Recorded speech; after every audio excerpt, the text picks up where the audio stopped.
Hello, welcome back. My name is Adam. This is the Fighting Fantasy series, and this is episode 4. And today we're talking about Starship Traveller.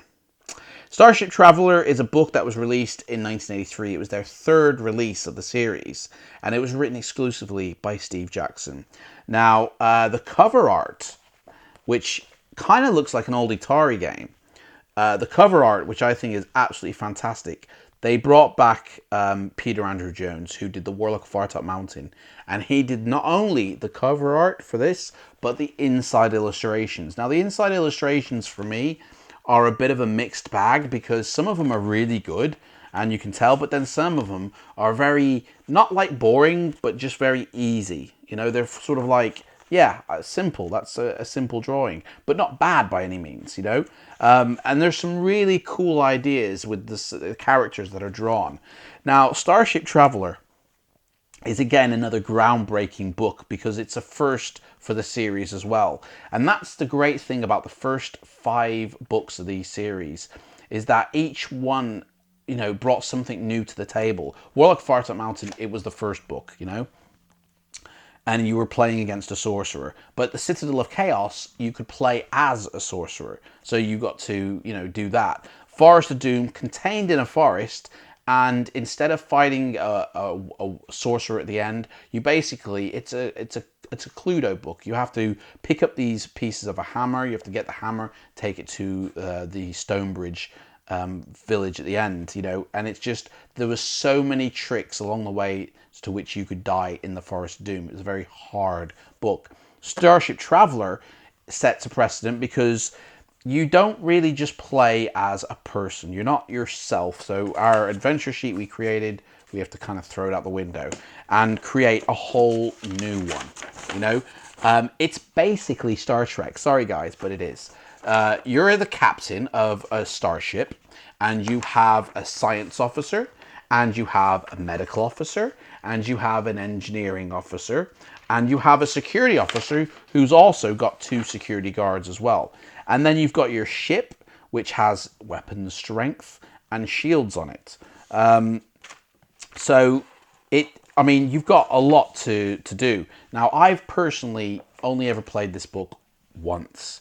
And I haven't completed it to the end, so I don't know what the final outcome is. But I will read you this back of the book, and we'll sort of set up a little bit of the book, and we'll go through it. So the back of the book reads, "Sucked through the appalling nightmare of the celestial void." I mean, that starts off great.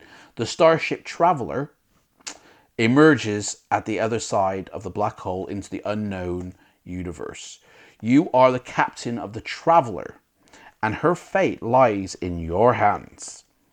Will you be able to discover the way back to Earth from the alien peoples and planets you encounter, or will you and your crew be doomed to roam uncharted space forever?" So not only does this book set a precedent for you now have a crew to manage as well as yourself as the captain, but it's actually set on Earth.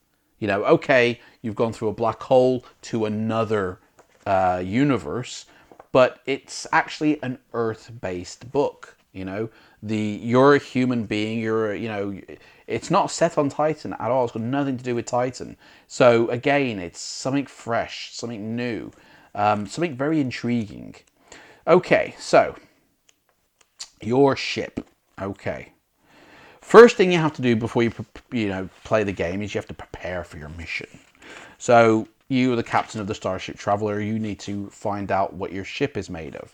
So you first have to roll 1 dice, and you add 6 to that total, and this is your weapon strength. So we got a 5, which means we have a weapon strength of 11.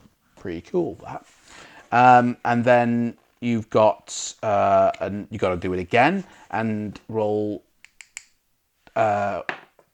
1 die and add 12, and this is the shields. So we got another 5. So that's 17. So that's a pretty good score for 12.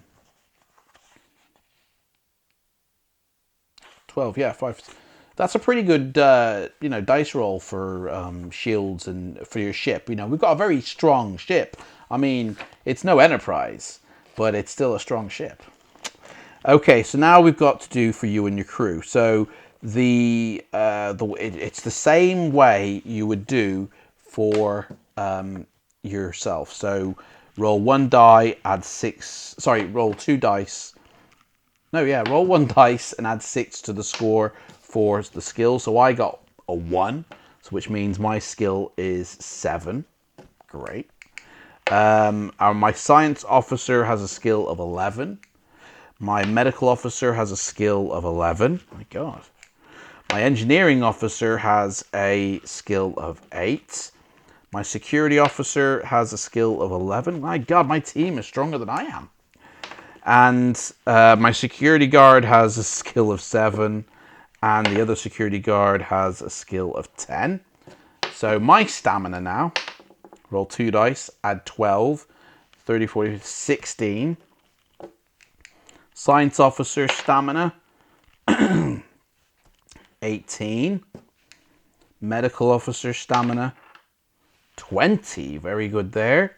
Engineering officer stamina, 24. That's the best one. Security officer, 17. Security guard, 15. Oof, that's pretty low. And the other one, oh my gosh, 13. That's like the lowest you can get. So there we go. That's the team. And the way the book starts off, I think, is pretty cool. Oh, by the way, it also gives you rules on how you can beam down to a planet. You can take up to 3 people or 2 other people with you. But that's it. Once you choose them 2 people and you go down, or, 3 of them go down or whatever, and you stay up on the ship, that's it. Just their skills are down on that planet, and you don't get to use anybody else.